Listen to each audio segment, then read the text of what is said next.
To plumbing professionals, calls for service sharply increase this time of year, and especially the day after Thanksgiving. The 4-day holiday weekend results in an average 21% jump in calls, and we're seeing the same thing locally. 10 News reporter Lauren Davis spoke with a plumbing tech who shares some common mistakes that do lead to those clogs and how to avoid them. While many of us call this day Black Friday, many plumbers refer to it as Brown Friday. Typically, call volumes go up simply because of the holiday. Most of the calls that you see coming in are for clogged drains because of everybody doing preparations for holidays. James Tidd works for Hiller Plumbing, Heating, Cooling, and Electrical.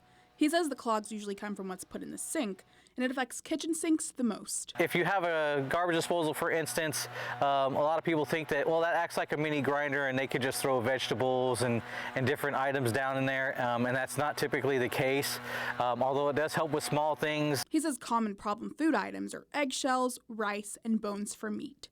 Tidd says people should consider signing up for a preventative maintenance program through their local plumbing company.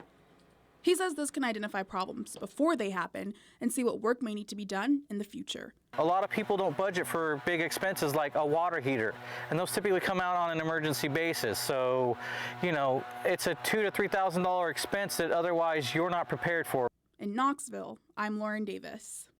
And that plumbing tech says they get more calls related to the kitchen than they do the bathroom this time of year.